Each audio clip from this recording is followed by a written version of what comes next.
In this video, I explore the meaning of two key words, used in the original language of the Bible, to express the idea of justification or righteousness. This is how these two words are pronounced. Δικαιοσύνην. Sedeq. In the letter to the Galatians, Paul writes, "Yet we know that a person is justified not by the works of the law but through faith in Jesus Christ. And we have come to believe in Christ Jesus, so that we might be justified by faith in Christ, and not by doing the works of the law, because no one will be justified by the works of the law." In this passage, St. Paul presents 3 times the notion of justification. The formula and the content of the justification by faith has been the subject of debate and division since the 16th century between the Catholic Church and the Protestant Reformation. However, in 1999 a joint declaration was reached between Catholics and Lutherans capable of highlighting the commonalities in relation around this fundamental topic. A key quotation taken from the text of this agreement is the following: "We, Catholic and Lutherans, confess together that good works, a Christian life lived in faith, hope and love, follow justification and are its fruits. When the justified live in Christ and act in the grace they receive, they bring forth, in biblical terms, good fruit. Since Christians struggle against sin their entire lives, this consequence of justification is also for them an obligation they must fulfill. Thus both Jesus and the apostolic scriptures admonish Christians to bring forth the works of love." I have referred to this text also on page 77 of my book that you can see in the screen.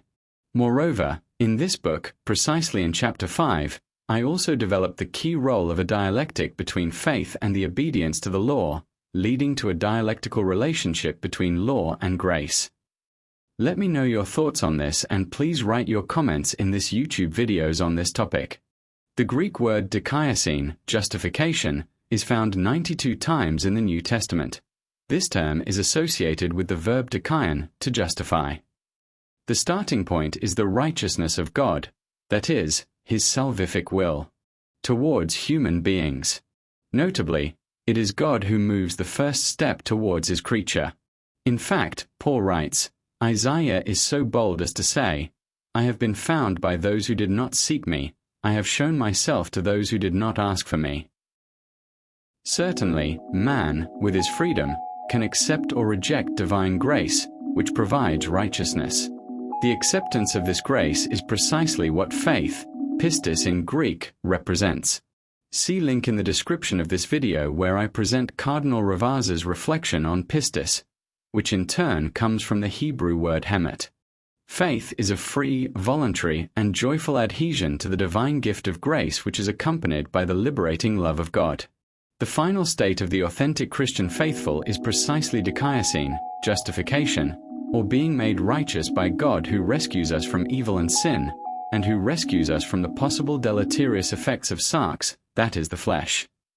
See in the description of this video the link for a video on sarx, flesh, to learn more about this concept. For Paul, sarx, flesh, represents the evil interior principle that leads our freedom to sin. Man can have the illusion to justify himself, that is to save himself through the works of the law, by observing norms whose obedience is incorrectly thought to bring merits. But it is as if someone wants to get out of the quicksand by themselves, without having the help of a strong external hand of someone who stands on a stable rock. This is what Paul explains when he denounces the illusion of those who think of having a righteousness of their own. He writes in the letter to the Philippians, "I regard everything as loss because of the surpassing value of knowing Christ Jesus my Lord. For His sake I have suffered the loss of all things, and I regard them as rubbish, in order that I may gain Christ and be found in Him, not having a righteousness of my own that comes from the law, but one that comes through faith in Christ, the righteousness from God based on faith." Shall we then eliminate or devalue righteous actions and good deeds? Certainly not. However, they are not the ultimate cause of our salvation, but rather they are the necessary fruits that flow from the justification freely given by God in Christ. In fact, when we are justified, that is when we are rendered righteous, and the grace is in us, then we spontaneously perform acts of love, joy, peace, patience, kindness, generosity, faithfulness, gentleness, and self-control. These virtuous deeds are the signs of the authenticity of our justification and of our true faith. The equivalent Hebrew word for righteousness, which is connected with the concept of justification, is Sedeq. Sedeq. This word also means salvation and faithfulness. In fact, the faithful, like Abraham, believed the Lord, and the Lord reckoned it to him as righteousness. From the Hebrew root Sedeq comes a constellation of terms that have to do with rectitude, law, moral honesty, but also liberation, fullness, and peace. Notably, in the Semitic languages, each word has its basic root, which is composed of 3 consonants. In case of Sedeq, there are the 3 consonants, S, which is pronounced like a hard Z, D, and Q. These 3 letters give rise to the verb Sedeq, which means to be righteous, or to the noun Sedeq, which means that which is righteous, or to Sedaka, which means righteousness, or to the adjective Sadik, which means righteous. Given all these variations, there are in total 523 words in the Old Testament coming from Sedeq. This word was so important in our civilization for the birth of the notion of righteousness and justice. The value of this word, in Hebrew, covers more meanings. Of course, it is rectitude, law, moral honesty, but it is also salvation, liberation, fullness, peace, loving fidelity, and even victory. Those 3 consonants that we mentioned above encompass juridical, moral, religious aspects, with attributes which extend not only to human beings, but also to God. Man has the duty to safeguard social justice. In particular, judges have an important task when they issue a sentence in a court of law. I charged your judges at that time. Give the members of your community a fair hearing, and judge rightly between one person and another, whether citizen or resident alien. Nevertheless, God is the guarantor of this supreme moral value. You love righteousness and hate wickedness. Righteousness and justice are the foundation of your throne. Steadfast love and faithfulness go before you. Within this framework, we understand the insistence to reaffirm the profound connection between faith and justice, between worship and a righteous life. The declaration of Amos, 8th century BC, is strong. I despise your festivals, and I take no delight in your solemn assemblies. Even though you offer me your burnt offerings and grain offerings, I will not accept them, and the offerings of well-being of your fatted animals I will not look upon. Take away from me the noise of your songs. I will not listen to the melody of your harps. But let justice roll down like waters, and righteousness like an ever-flowing stream.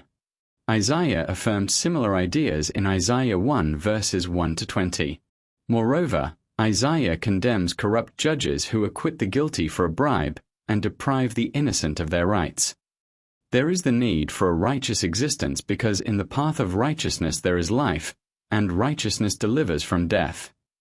The King Messiah, then, will be recognized precisely because with righteousness he shall judge the poor and decide with equity for the meek of the earth. He shall strike the earth with the rod of his mouth, and with the breath of his lips he shall kill the wicked.